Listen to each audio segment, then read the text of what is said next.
యేసు లోక రక్షకుడు, యేసు పాప విమోచకుడు, యేసు లోక రక్షకుడు, యేసు పాప విమోచకుడు. ఎంత ఘోర పాపినైనను ఎంచక మరి క్షమించును.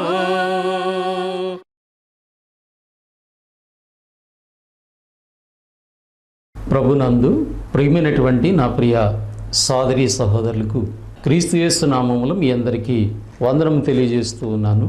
దేవుని యొక్క మహాదయను బట్టి, కృపను బట్టి ఆత్మీయ జీవితమైనటువంటి టీవీ కార్యక్రమాల ద్వారా దైవ సంబంధమైన సంగతులు మనం మాట్లాడుకోవడానికి, వినడానికి, నేర్చుకోవడానికి దేవుడు మనకు అనుగ్రహిస్తున్నటువంటి సమయాన్ని బట్టి దేవునికి నేను ముందుగా కృతజ్ఞతాస్తుతులు, స్తోత్రములు చెల్లిస్తూ ఉన్నాను. మీ అందరికీ మరొకసారి నా వందనాలు తెలియజేస్తూ ఉన్నాను. ప్రభునందు ప్రియమైనటువంటి వాళ్ళారా, మరి మీరు వింటున్నటువంటి మాటలు మీ ఆత్మీయ జీవితాల్లో మీకు మేలుకరంగాను దేవునికి మహింకరంగా ఉంటున్నాయని మేము ఆశిస్తూ ఉన్నాము. అటు రీతిగా మీరు వీటిని అనుసరిస్తున్నారని కూడా మేము నమ్ముచూ ఉన్నాం. ఈ ప్రత్యేకమైనటువంటి సమయంలో దేవుని యొక్క వాక్యము నుండి కొన్ని విషయాలు మనము నేర్చుకుందాం. మరి మానవ జీవితము దేవుడు అనుగ్రహించాడు. మనిషికి కావలసినటువంటి జీవమును, ఊపిరిని దేవుడు అనుగ్రహించి మానవుడు ఈ లోకంలో జీవించడానికి కావలసిన కృపని దేవుడు అనుగ్రహించాడు. అయితే జీవిస్తున్నటువంటి మానవుడు మానవ జీవితాల్లో ఎదురవుతున్నటువంటి అనేకమైనటువంటి ఇబ్బందుల్లో, పరిస్థితుల్లో, ఆటంకాల్లో, శోధన వేదంలో మనిషి కృంగిపోయి సమస్యలను బట్టి తన ప్రాణాన్ని కూడా పోగొట్టుకునేటువంటి పరిస్థితులు లోకంలో కనపడుతూ ఉన్నాయి.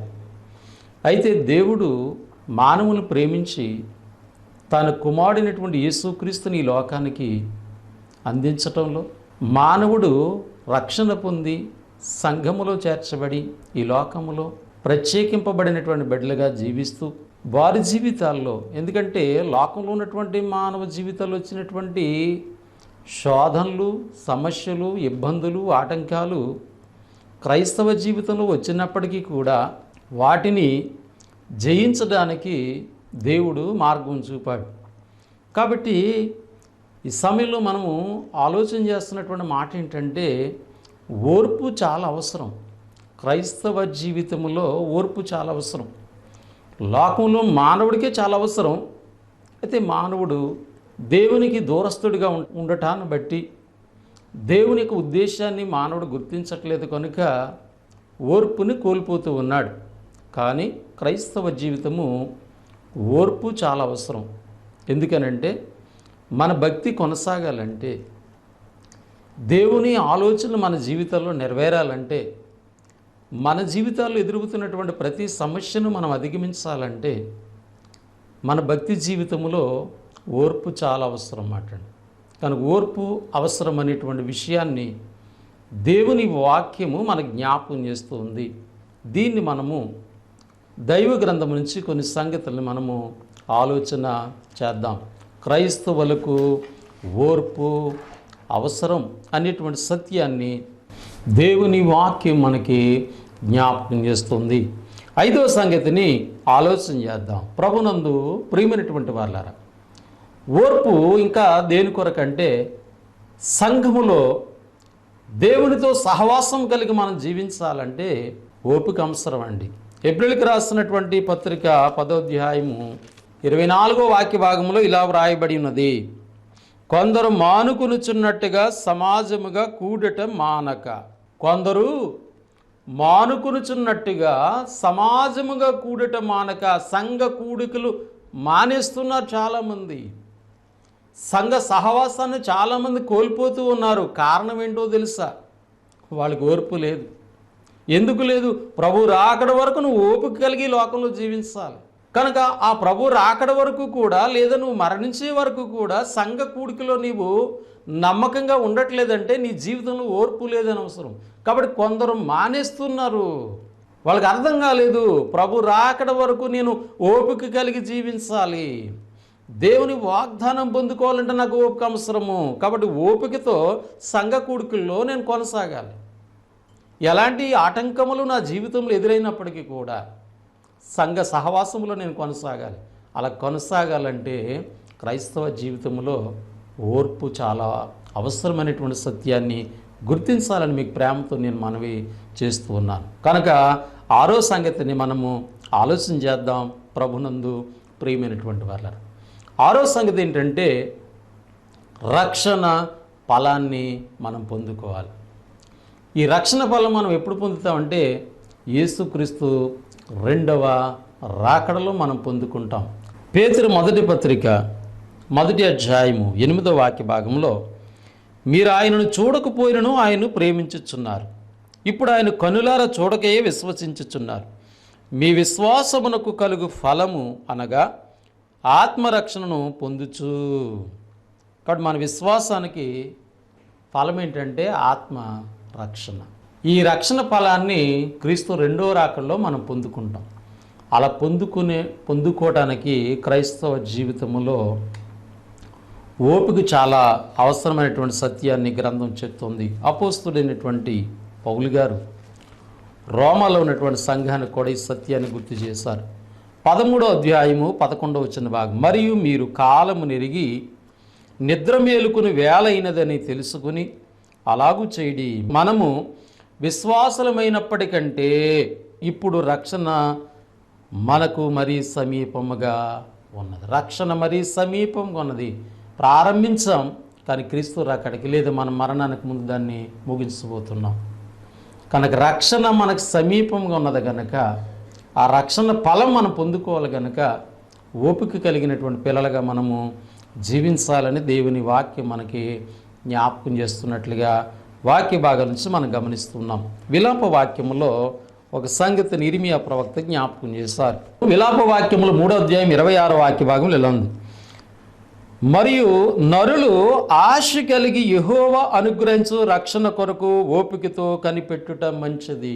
నరులు ఆశ కలిగి, ఆశతో ఉండాలి, ఓపికతో ఉండాలి. రెండవదిగా ఆశ కలిగి యెహోవా అనుగ్రహించు రక్షణ కొరకు ఓపికతో ఉండాలి.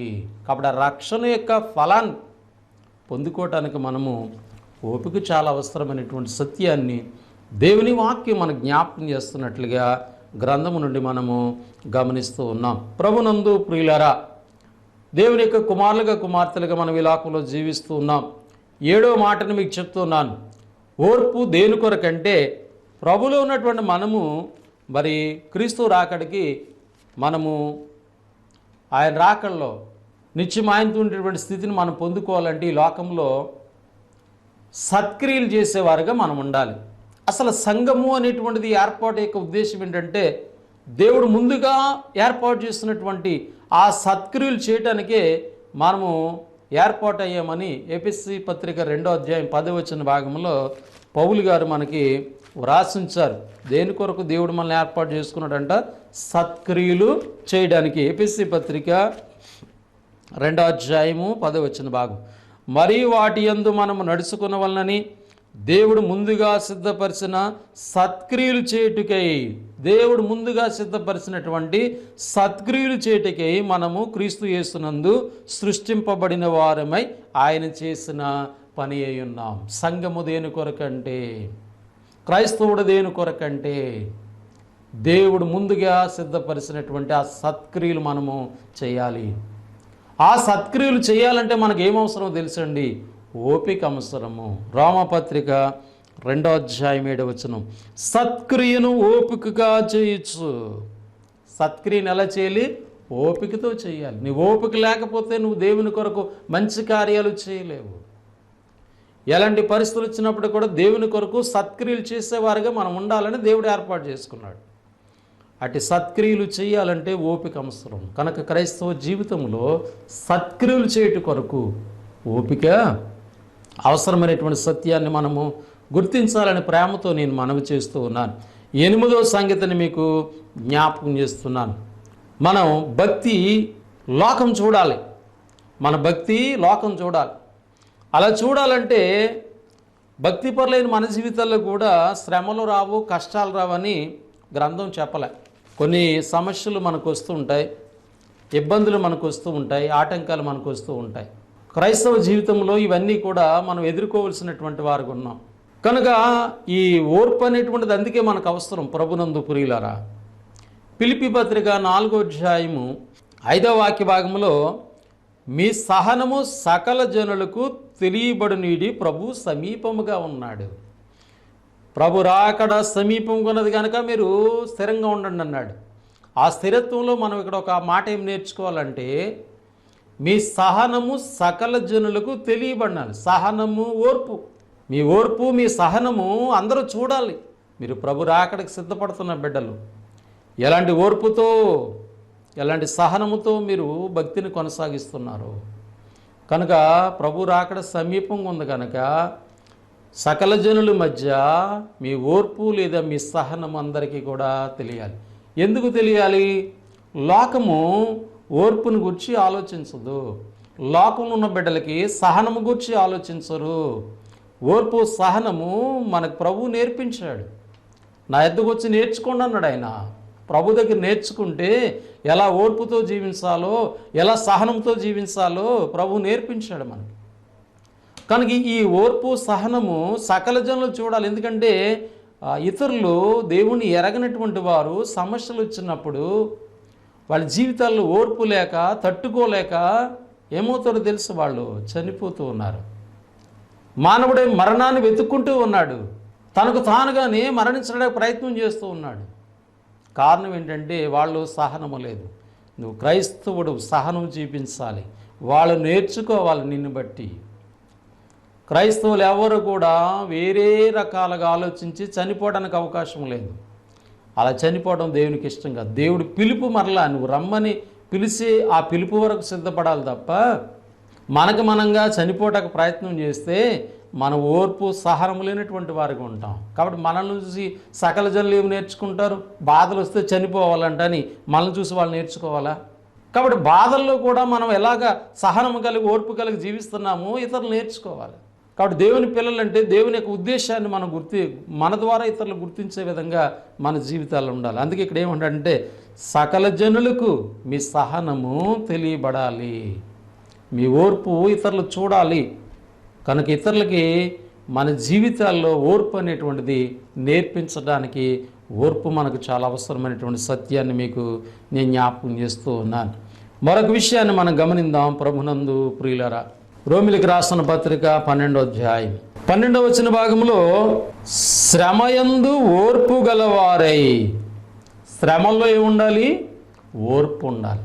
కాబట్టి శ్రమల్లో ఉన్నటువంటి మనల్ని ఇతరులు చూస్తూ ఉంటారు. వీళ్ళు దేవుణ్ణి నమ్ముకున్నా వీళ్ళకి ఇన్ని శ్రమలు వస్తున్నాయి, కానీ ఆ శ్రమల్లో వాళ్ళు ఓర్పుతో జీవిస్తున్నారు, ఓపికతో జీవిస్తున్నారు, పట్టుదలతో వాళ్ళు ప్రార్థిస్తున్నారు, విజయాలను పొందుతున్నారు, శ్రమల్లోంచి విజయం పొందుతున్నారు. శ్రమయందు ఓర్పు కలిగి పట్టుదలతో ప్రార్థన చేస్తున్నారు వాళ్ళు. ఈ సంగతి లోకానికి తెలియాలి ప్రభునందు ప్రియులారా. కొరింథీయులకు రాసినటువంటి 2వ పత్రిక 1వ అధ్యాయము 6వ వాక్య భాగంలో ఇలా చెప్పబడింది, ఆ శ్రమలను ఓపికతో సహించుటకు కార్యసాధకమైనది. శ్రమలను ఓపికతో సహించుటకు కార్యసాధకమైనది. నీ జీవితంలో ఒక కార్యాన్ని సాధకం జరగాలంటే, సఫలీకృతం కావాలంటే శ్రమల్లో నీకు ఓర్పు అవసరం, శ్రమలలో ఓపిక అవసరం. అపోస్తులు అలాగ మాదిరి చూపించారు ప్రభునందు ప్రియ సోదరి సహోదరులారా. కనుక మనము ఓపిక కలిగి, శ్రమల యందు ఓపిక కలిగి, పట్టుదల కలిగి, ప్రార్థనా జీవితాలు కలిగినటువంటి వారుగా మనం ఉన్నామా లేదనేటువంటిది గమనించాలని ప్రేమతో మీకు మనవి చేస్తూ ఉన్నాను. ఇప్పటికీ మనము 9 సంగతుల్ని మనం ఆలోచన చేస్తాం. 10వ సంగతిగా కూడా మరొక విషయాన్ని మనము గమనిద్దాం ప్రభునందు ప్రియులారా. ఇంకా ఓపిక దేని కొరకు అని మనం ఆలోచన చేస్తే, మన యొక్క విశ్వాస జీవితము కొనసాగించుకోవాలంటే, విశ్వాస జీవితాన్ని కొనసాగించాలంటే మనకి ఓపిక అవసరం. దీనికి యేసు ప్రభువు యొక్క జీవితాన్ని అపోస్తుడైనటువంటి పౌలు గారు చక్కగా మనకి వ్రాసి ఆ లేఖనాలు మన కొరకు పొందుపరిచారు. హెబ్రీయులకు రాసినటువంటి పత్రిక 12వ అధ్యాయము 3 వచన భాగాన్ని మనం చూద్దాం. మనము కూడా ప్రతి భారమును సులువుగా చిక్కులు పెట్టు పాపమును విడిచిపెట్టి విశ్వాసమునకు కర్తయు దాన్ని కొనసాగించువాడునైన యేసు వైపు చూచుచు, విశ్వాసమునకు కర్తయు దాన్ని కొనసాగించేటువంటి వాడైన యేసు వైపు చూచుచు, మన ఎదుట ఉంచబడిన పందెములో ఓపికతో పరిగెత్తుదుము. మనం ఈ జీవితాన్ని ముందుకు కొనసాగాలంటే యేసు వైపు చూచుచు ఓపికతో మీరు పరిగెత్తండి, కొనసాగండి. అంటే ఓపిక అవసరము విశ్వాస జీవితాన్ని కొనసాగించడానికి. ఎందుకనంటే యేసు వైపు చూడండి, ఆయన విశ్వాసాన కర్త, దాన్ని కొనసాగించేవాడు. అంత మాత్రమే కాదు, యేసుక్రీస్తు యొక్క ఓర్పుని మీరు గమనించండి. ఎందుకనంటే ఆయన గురించి చెప్తూ ఉన్నాడు మనకి. ఆయన అంటే ప్రభువు తన ఎదుట ఉంచబడిన ఆనందము కొరకై అవమానమును నిర్లక్ష్యపెట్టి సిలువను సహించి దేవుని సింహాసనం యొక్క కుడిపార్శ్వమున ఆసీనుడై ఉన్నాడు. మీరు అలసట పడకయు మీ ప్రాణములు విసకకయు ఉండినట్లు పాపాత్మలు తనకు వ్యతిరేకముగా చేసిన తిరస్కారమంతా ఓర్చుకున్న ఆయనను తలంచుకోండి. పాపాత్మలు ఎంతో వ్యతిరేకముగా నా ప్రభుని హింసించారు, నా ప్రభుని గాయాలు పరిచారు, నా ప్రభుని అవమానించారు, హేళన చేశారు. ఆ తిరస్కారం అంతా కూడా ఓర్చుకున్నాడు. ఓర్పు ఉంది ఆయనలో. మరి క్రీస్తులో ఉన్న ఓర్పు సహనము నా జీవితంలో ఉంటున్నాయా? లేకపోతే నీ విశ్వాసము కొనసాగదు. నీ విశ్వాసము కొనసాగాలంటే ఓపిక అవసరం. ఓపిక ప్రభులో చూడండి, ప్రభులో నేర్చుకోండి. ప్రభునందు ప్రియమైనటువంటి వాళ్ళ మీరు ప్రభు దగ్గరికి వచ్చి నేర్చుకోండి, ఓర్పు నేర్చుకోండి, సహనము నేర్చుకోండి, భక్తి నేర్చుకోండి. మీ విశ్వాసాన్ని కొనసాగించుకోండి. ప్రభు మాదిరి చూసి, ఆయన విశ్వాసాన్ని కర్త, దాన్ని కొనసాగించేవాడు ఆయనే. కానీ మీరు ఆయన చెప్పినట్టుగా మీరు ఆలోచించగలిగితే, ఓర్పు కలిగి ఉంటే మీరు ఖచ్చితంగా మీ విశ్వాసాన్ని కొనసాగించుకుంటారు. కాబట్టి మీ ప్రాణాలు విసుగుపోకుండా ఉండాలంటే ముందు ప్రభుని మీరు చూడండి. ప్రభుని ఎంత హింసించారు, ఆ తిరస్కారం అంతా ఎలా ఓర్చుకున్నాడు. మన ప్రాణం విసిగిపోతుంది ప్రభునందు ప్రియులరా. అనేక బాధలను బట్టి, సమస్యలను బట్టి విసిగిపోయినప్పుడు మనిషి చనిపోవాలని కోరుకుంటాడు. కాబట్టి నీ విసుగుపోతే, నీకు ఓర్పు లేకపోతే నీ విసుగుదల నీ ప్రాణాన్ని తీసేస్తుంది. యేసుప్రభువు వారు తాను ఏర్పాటు చేసుకున్నటువంటి శిష్యులకి నేర్పించారు ఈ విషయాన్ని. లూకాసు సువార్త 21వ అధ్యాయము 19వ వచన భాగంలో, మీరు మీ ఓర్పు చేత మీ ప్రాణములను దక్కించుకుందరు. మీ ఓర్పు చేత మీ ప్రాణాలని దక్కించుకుంటారు. మీకు ఓపిక లేకపోతే, మీ ప్రాణాలు విసుగుపోతే మీరు చనిపోతారు. మీ ప్రాణాలు మీరు కాపాడుకోవాలి, దక్కించుకోలేరు. కానీ మీకు ఓర్పు కలిగిన పిల్లగా ఉంటే, ప్రభులో ఉన్న ఓర్పుని మీరు నేర్చుకుంటే మీ ప్రాణాలని దక్కించు. కనుక మనిషి ఈ లోకంలో అనేక సమస్యలను బట్టి, వ్యాధి బాధలను బట్టి, ఇబ్బందులను బట్టి, ఆర్థిక సమస్యలను బట్టి, అనేకమైన అవసరతలను బట్టి విసిగిపోయి, అలసిపోయి, ఇంక నేను బ్రతకడం అనవసరమని తన ప్రాణాన్ని తీసేసుకుంటున్నాడు. దేవుడు మానవ జీవితంలో శ్రేష్టమైనదిగా ఈ జీవితాన్ని మనకి ఇచ్చాడు. పాపంలో పడితే క్రీస్తు ద్వారా మనకు రక్షణ ఇచ్చాడు, కాపుదలు ఇస్తున్నాడు.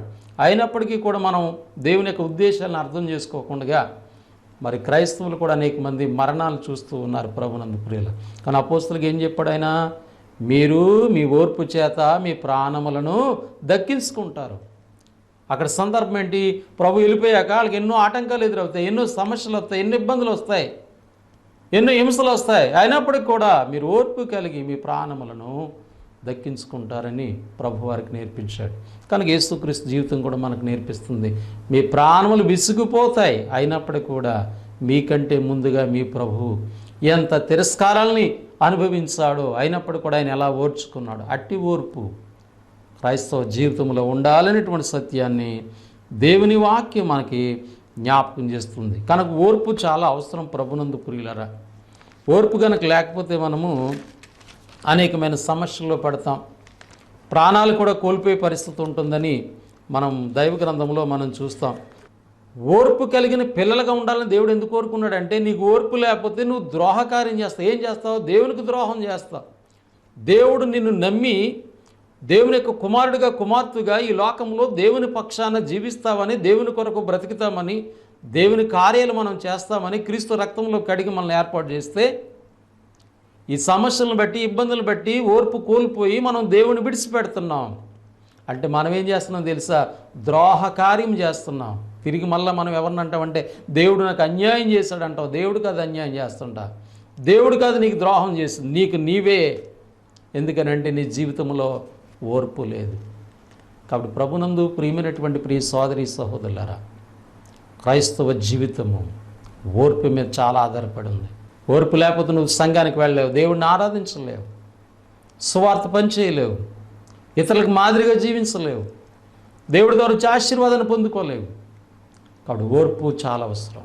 ఓపికతో కనిపెట్టి అనేకమైన ఆశీర్వాదాలు పొందినటువంటి భక్తుల జీవితాలు గ్రంథంలో మనం చూస్తాం.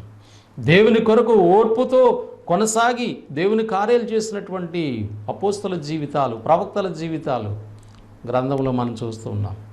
కనుక నా జీవితాలు ఎలా ఉన్నాయి? కేవలం ఏదో నామకార్థంగా ఉంటున్నామా? ఓపిక కలిగి ఒక మాదిరి కలిగినటువంటి పిల్లలకి ఈ లోకంలో మనం జీవిస్తున్నామా లేదా అనేటువంటిది మనం ఆలోచన చేయాలని ప్రభుపేట మీకు మనం చేస్తూ ఉన్నాను. ప్రభునందు ప్రియులారా, క్రైస్తవ జీవితంలో ఓర్పు చాలా అవసరం.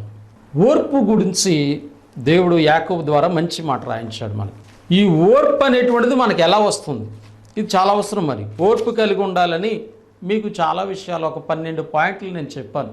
ఓర్పు చాలా అవసరమని 12 సంగతులు మీకు చెప్పాను. అయితే ఓర్పు అనేటువంటిది మనకు ఎలా వస్తుంది? ప్రభుని మాదిరిగా చూడమన్నారు, ప్రవక్తల మాదిరిగా చూడమన్నారు. ఎలా వస్తుంది? ఓర్పు ఎలా నేర్చుకుంటాం? ఈ విషయాన్ని మనం గమనిద్దాం. యాకోబు పత్రిక 1వ అధ్యాయం 2వ వాక్య భాగం. నా సహోదరులారా, మీ విశ్వాసమునకు కలుగు పరీక్ష ఓర్పును పుట్టించునని ఎరిగి. క్రైస్తవుడు ఎలా తెలుసుకోవాలంటే ఓర్పు గురించి? సహోదరులారా, మీ విశ్వాసమునకు కలుగు పరీక్ష ఓర్పును పుట్టించునని ఎరిగి. అంటే విశ్వాస జీవితంలో ఏం జరగాలి? పరీక్ష జరగాలి. విశ్వాసి పరీక్షింపబడాలి. ఉదాహరణకు అబ్రహాం జీవితాన్ని మీకు చెప్తాను. అబ్రహాము పరీక్షింపబడ్డాడు. ఎలా? నీకొక్కడైనటువంటి నీ కుమారుని నాకు బలిగా ఇమ్మన్నాడు.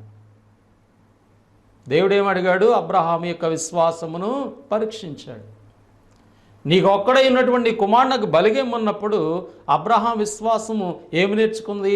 అందులోంచి ఏమొచ్చింది? ఆయనకి ఓర్పు వచ్చింది. కాబట్టి ఓర్పుతో సహించుకున్నాడు.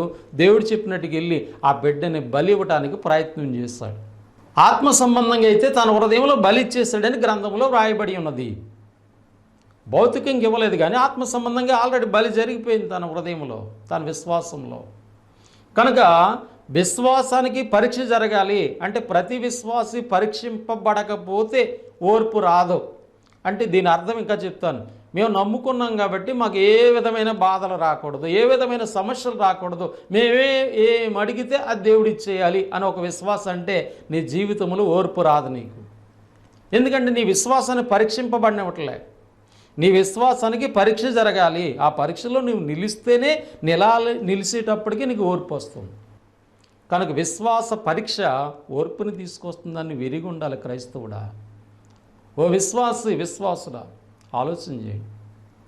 కనుక విశ్వాస పరీక్ష ద్వారా విశ్వాసం ఎలా పరీక్ష జరుగుతుంది? పేతురుగా చెప్తాడు, నానా విధములైన శోధనల చేత ప్రస్తుతం కొంచెం కాలం మీకు జరుగుతుంది. అంటే శోధనలో, ఇబ్బందుల్లో విశ్వాస జీవితము పరీక్షింపబడగా ఓర్పు అనేటువంటిది వస్తుంది. కాబట్టి ఓర్పు రావాలంటే ఏం కావాలి? ముందు మనకు విశ్వాస జీవితంలో పరీక్ష జరగాలి, పరీక్షింపబడాలి. మనం అనేక విధాలుగా మనం పరీక్షింపబడేటువంటి అవకాశం ఉంది. భక్తుడైన యోబు సంగతి మనం చూస్తాం. అపవాది దేవుణ్ణి ఇబ్బంది పెట్టి దేవుడిని ఒప్పించింది. నువ్వు అన్నీ ఇచ్చావు కాబట్టి బాగానే ఉన్నాడు, భక్తి కొనసాగిస్తున్నాడు. కొన్ని బాధలు పెడితే నిన్ను విడిచిపెడతాడన్నప్పుడు నా కుమారుడు అలా చేయడంటే సరే చూద్దామని అపవాది వాదించుతున్నప్పుడు దేవుడు రోషము గల దేవుడు అవకాశం ఇచ్చాడు. యోబు విశ్వాస జీవితము పరీక్షింపబడింది. మామూలు విషయం కాదండి యోబు జీవితం. బిడ్డలు, ఆస్తిపాస్తులు సమస్తం పోయి ఆరోగ్యం కూడా పోయింది. అయినప్పటికీ కూడా యోబు విశ్వాసములో ఏమొచ్చిందంటే ఓర్పు. విశ్వాస పరీక్షలో ఓర్పు నేర్చుకున్నాడు, సహించుకున్నాడు. తిరిగి మరలా రెట్టింపు ఆశీర్వాదములు ఆయన పొందుకున్నట్టుగా మనం చూస్తాం. కనుక ఓర్పు ఎలా వస్తుందంటే నీ విశ్వాసానికి పరీక్ష జరగాలి. కాబట్టి నువ్వు ప్రభువుని నమ్ముకున్న తర్వాత యేసుక్రీస్తు యొక్క బిడ్డలుగా, కుమారులుగా, కుమార్తెలుగా కొన్ని హింసలు, కొన్ని ఆటంకాలు, కొన్ని ఇబ్బందులు నీ జీవితంలో ఎదుర్కోవాలి. ఎదుర్కొంటేనే నీవు ఓర్పు కలిగినటువంటి బిడ్డగా జీవించగలుగుతావు. కనుక విశ్వాస పరీక్ష ఓర్పుని తీసుకొస్తుందని వెరిగి ఉండాలి క్రైస్తవుడా. విశ్వాసానికి పరీక్ష జరిగితే ఓర్పు అనేటువంటిది మనకి వస్తుంది అనే సంగతిని మనము గుర్తించాలి. ప్రకటన గ్రంథం 3వ అధ్యాయము 10వ వచనం, నీవు నా ఓర్పు విషయమైన వాక్యమును గైకుంటివి గనుక. విశ్వాస పరీక్ష ఓర్పును తీసుకొస్తుంది. ఓర్పు విషయమైన వాక్యమును నువ్వు గైకోవాలి. నా ఓర్పు విషయమైన వాక్యమును నువ్వు గైకుంటివి గనుక ఇదిగో లోకానికి అంతటికి శ్రమ రాబోతుంది, ఆ శ్రమల్లో నిన్ను కాపాడుకుంటానని పిలదెలుపులో ఉన్నటువంటి క్రీస్తు ప్రభు సంఘానికి ఈ మాట జ్ఞాపకం చేయబడింది ప్రభు ద్వారా. కనుక ఇప్పుడు ఓర్పు విశ్వాస పరీక్ష ద్వారా ఓర్పు నేర్చుకుని ఆ ఓర్పు కొరకు సంబంధమైనటువంటి ఈ వాక్యాన్ని, అంటే ఓర్పు ఎలాగా కొనసాగిస్తామంటే వాక్యము గైగునుట ద్వారా. తెస్సలోనికి రాసిన 2వ పత్రిక 3వ అధ్యాయము 5వ వచన భాగము, దేవుని యందలి ప్రేమయు క్రీస్తు చూపిన ఓర్పును మీకు కలిగినట్లు. దేవుడి ప్రేమ, క్రీస్తు చూపినటువంటి ఓర్పు మీకు కలగాలంటే ప్రభు మీ హృదయాలను ఏం చేయాలి? ప్రేరేపించాలి. మీ హృదయాలను దేవుడు ప్రేరేపించాలంటే ప్రారంభంలో చూసాము, మీ హృదయములు దేవుని ఎడల స్థిరముగా ఉండాలి. ప్రియ సోదరి, ప్రియ సహోదరుడా, ప్రభునందు ప్రియమైనటువంటి వాళ్ళారా, మనము వాక్య భాగాన్ని పరిశీలన చేస్తూ ఉన్నాం. ఓర్పును గూర్చి క్రైస్తవ జీవితం ఓర్పుకు సంబంధించింది. ఓర్పు చాలా అవసరం. కాబట్టి ఓర్పును గూర్చి మీకు కొన్ని సంగతులను జ్ఞాపకం చేస్తాను. చెప్పబడినటువంటి మాటల్ని మీరు అర్థం చేసుకుని అనుసరించినట్లయితే ఓర్పు ద్వారా గొప్ప కార్యాలు మనం చూస్తాం. ఓర్పు కలిగినటువంటి పిల్లలుగా దేవునితో పాటు ఇహలోక పరసంబంధమైన దీవులను మనం పొందుకోగలుగుతున్నాం. ప్రేమతో మాటలు తెలియజేస్తూ నన్ను నేను హెచ్చరించుకుంటూ ముగిస్తూ ఉన్నాను. మీ అందరికీ నా వందనములు. పరిశుద్ధుడైన మా తండ్రి, ప్రేమగల ప్రభు, నీకు స్తోత్రాలు, స్తుతులు, కృతజ్ఞతలు. చెప్పబడిన మాటలు నిష్ప్రయోజనం కాకుండా క్రైస్తవ జీవితం ఓర్పు కలిగిన జీవితంగా జీవించడానికి సహాయం చేయండి.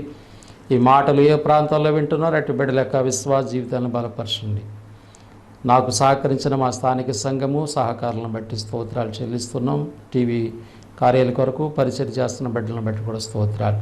మమ్మల్ని పరిపాలించిన నాయకులు, మా దేశ రాష్ట్ర ప్రజలందరిని బట్టి కూడా స్తోత్రాలు. తండ్రి, క్రైస్తవ జీవితంలో ఓర్పు చాలా అవసరం, మానవ జీవితంలో అవసరం. అనేక మంది ఈ సత్యాలను గుర్తించి ఓర్పు కలిగిన బిడ్డలుగా వారి ప్రాణాలను కాపాడుకుంటూ క్రీస్తులో వారి ఆత్మలు రక్షించబడే విధంగా మీ సహాయం చేయమని ఈ ప్రార్థన మనవుల దయతో అంగీకరించమని యేసుక్రీస్తు నామములో ప్రార్థించి స్తుతించి వేడుకొనుచున్నాము తండ్రి.